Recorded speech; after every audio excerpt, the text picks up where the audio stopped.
Hello guys, வணக்கம். This is அன்பு Ceylan. இன்னைக்கு நம்ம என்ன பார்க்க போகிறோம் அப்படின்னா, ஒரு ட்ரேடுக்கு முன்னாடி நீங்கள் என்னென்ன விஷயங்கள் பார்க்கணும், மார்க்கெட்டை எப்படி ப்ரெடிக்ட் பண்ணணும் அப்படிங்கிறது தான் என்டையராக இந்த வீடியோவில் பார்க்க போகிறோம். பிகினராக இருக்கிறீங்க அப்படின்னா இந்த வீடியோ ஸ்கிப் பண்ணாமல் முழுமையாக பாருங்கள். எஜுகேஷன் பர்பஸ்க்காக என்னுடைய டெலகிராம் குரூப், வாட்ஸ்அப் குரூப்பில் இணையனும் விருப்பம் உள்ளவங்க டிஸ்கிரிப்ஷன் பாக்ஸில் லிங்க் கொடுத்துருக்கேன். அந்த லிங்கை பயன்பெற்று கொள்ளலாம். இப்போ நம்ம வீடியோக்குள்ளே போகலாம்.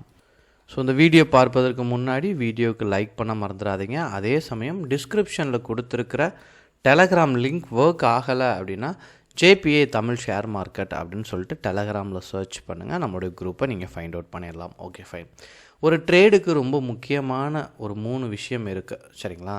இதில் என்ன அப்படின்னா, உள்ளே வரைச்ச அந்த 3 விஷயமும் தெரியாமல் நிறைய பேர் வேறு ரூட்டில் போயிடுறீங்க. ஃபர்ஸ்ட் நீங்கள் பார்க்கக்கூடியது குளோபல் மார்க்கெட், எஃப்ஏடிஏ, நெஃப்டி. இந்த 3 விஷயமும் ரொம்ப முக்கியம். ஆனால் இதுக்குள்ளே வரக்கு முன்னாடி இன்னொரு 3 விஷயம் உங்களை ஈர்க்கும். ஒன்று, சரிங்களா, ஓவராக ட்ரேட் பண்ணுறது. நீங்கள் நார்மலாக எதுவுமே தெரியாமல் தான் நம்ம உள்ளே வந்திருப்போம், யதார்த்தமாக வந்திருப்போம். பட் என்ன அப்படின்னா, இதை விட்டால் நமக்கு அதில் ப்ராஃபிட் கிடைக்கும்னு சொல்லிட்டு நிறையா ட்ரேட் எடுக்கிறது.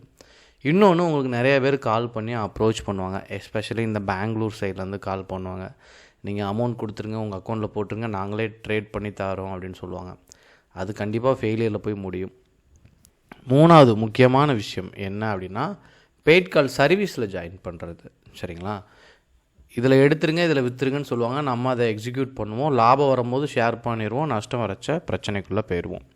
ஸோ இந்த 3 விஷயத்தையும் கட்டாயமாக தவிர்த்துருங்க, சரிங்களா? ட்ரேடுக்குள்ளே வரைச்ச இனிஷியலாக இருக்கிறீங்க அப்படின்னா இந்த 3 விஷயத்தையும் இமீடியட்டாக தவிர்த்துருங்க. அப்போது இங்கே நீங்கள் வந்து ஒரு 10 ரூபா நஷ்டம் பண்ணாலும் அது நீங்கள் பண்ணதாக இருக்கணும். அந்த 10 ரூபா உங்களை லேர்னிங்க்கு எடுத்துகிட்டு போகும். ஏன்னா நீங்களாக பண்ணச்சதான் உங்களுக்கு இந்த மாதிரி வீடியோஸ்லாம் பார்க்கணும் அப்படிங்கிறதே தோன்றும், சரிங்களா? ஃபர்ஸ்ட், மார்க்கெட் ஓப்பன் ஆனோடனே ஜஸ்ட் ஒரு 8:30 ஓப்பன் ஆகுதுன்னா 9:15க்கு ஓப்பன் ஆகுதுன்னா ஒரு 8:30க்கெலாம் என்னென்ன நியூஸ் அப்படிங்கிறத ஃபர்ஸ்ட்டு பார்த்துருங்க, சரிங்களா? மணி கண்ட்ரோல் வெப்சைட்டில் போய்ட்டு அடுத்து நீங்கள் பார்த்தீங்கன்னா குளோபல் மார்க்கெட் கூகுளில் டைப் பண்ணிங்க அப்படின்னா இந்த பேஜ் எல்லாம் உங்களுக்கு ஷோ ஆகும், சரிங்களா? இதில் உங்களுக்கு எஸ்பெஷலி இந்த கிஃப்ட் நெஃப்டின்னு இருக்கா, இதனுடைய சார்ட்டை பர்சனலாக எடுத்து செக் பண்ணிடணும், சரிங்களா? இன்றைக்கி நடந்த மார்க்கெட்டில் இதனுடைய சார்ட்டையுமே நீங்கள் கம்பேர் பண்ணால் ரொம்ப சிமிலராக இருக்கும். இதையும் நீங்கள் பாருங்கள், இந்த சார்ட்டையும் பாருங்கள், பெரிய லெவலில் டிஃப்ரெண்ட் இருக்காது. அப்படியே ஸ்லைட்லி சரிஞ்சிருக்கும். இதே போல் இங்கேயும் பாருங்கள், அந்த வியூ இங்கேயும் கிடச்சி அப்படி சரிஞ்சிருக்கும். அதனால தான் கிஃப்ட் நெஃப்டி எப்படி மூவ் ஆகுதோ 10 வாட்டி நடக்கிற ட்ரேடில் 50-50 5 வாட்டி சான்சஸ் இருக்குது. அதை பேஸ் பண்ணியே மார்க்கெட் மூவ் ஆகிறதுக்கு. அதனால் ட்ரேட் பண்ணும்போது கிஃப்ட் நெஃப்டியை செக் பண்ணிடுங்க, சரிங்களா?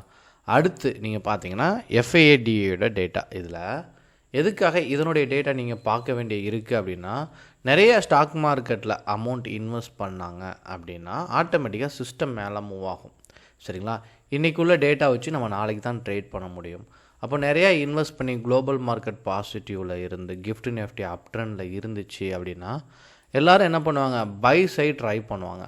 அப்படி பை சைட் ட்ரை பண்ணும்போது நீங்கள் என்ன பண்ணலாம், 9:08 9:10க்கு ப்ரீ ஓப்பன் மார்க்கெட்டை செக் பண்ணிடுங்க. இந்த ப்ரீ ஓப்பன் மார்க்கெட்டில் எல்லாமே பாசிட்டிவில் அட்வான்ஸில் ஒரு 35 கம்பெனிக்கு மேலே இருக்குது அப்படின்னா நீங்கள் என்ன பண்ணலாம், தாராளமாக பை சைடு ட்ரை பண்ண ஆரம்பிக்கலாம். இப்படி நீங்கள் பை சைடு ஆரம்பிக்கும்போது இந்த 4% 5%லாம் சேஞ்சஸில் இருந்துச்சு, ஏறி இருக்குது அப்படின்னா அதில் ட்ரேட் எடுக்காதீங்க. அப்படின்னா நேற்று ஒரு 100 ரூபாயில் எடுத்திருக்காங்க அப்படின்னா, ஒரு ஸ்டாக் எக்ஸாம்பிள் சொல்கிறேன், அந்த ஸ்டாக் நீங்கள் 105ல் ஓப்பன் ஆச்சு அப்படின்னா எல்லோரும் என்ன பண்ணுவாங்க, விற்றாங்க செல் என்ட்ரி அதிகமாக இருக்கும். அதனால தான் 2%க்கு கீழே இருக்கக்கூடிய ஸ்டாக் 0.50க்கு மேலே இருக்கக்கூடிய ஸ்டாக்லாம் நீங்கள் ட்ரேட் பண்ணி, இந்த 0.50னா இந்த 0.49 இருக்குல்ல, இதுக்கு மேலே இருக்க எந்த ஸ்டாக்னாலும் நீங்கள் ட்ரேட் எடுக்கலாம்.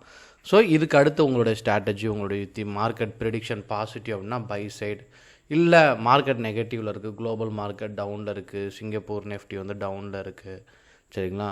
அட்வான்ஸுக்கு பதிலாக டிக்ளைன் ஒரு 40 கம்பெனி இருக்குன்னா நீங்கள் கீழே இருக்க ஸ்டாக்கில் போய்ட்டு ட்ரேடை எக்ஸிக்யூட் பண்ணலாம். அதுக்கடுத்து ஸ்ட்ராட்டஜி உங்களோட ட்ரெண்டெல்லாம் ஃபாலோ பண்ணிங்க அப்படின்னா உங்களுக்கு ட்ரேடுக்கு சூட்டபுள் ஆயிரும், சரிங்களா? இது எல்லாமே நிறையா ப்ராக்டிஸ் பண்ணுங்கள். இது 1 வீக் கிடையாது, 1 மந்த்துக்கு ப்ராக்டிஸ் பண்ணுங்கள். இதெல்லாம் எஜுகேஷன் பர்பஸ்க்காக தான். நீங்கள் எந்த அளவுக்கு ப்ராக்டிஸ் பண்ணுறீங்களோ ஃப்யூச்சரில் உங்களுக்கு அந்த அளவுக்கு சக்ஸஸ் இருக்கும். எது டவுட்னாலும் கமெண்ட் பண்ணுங்கள். Okay guys, thank you so much for வாட்சிங் this video. Tata, bye bye, see you.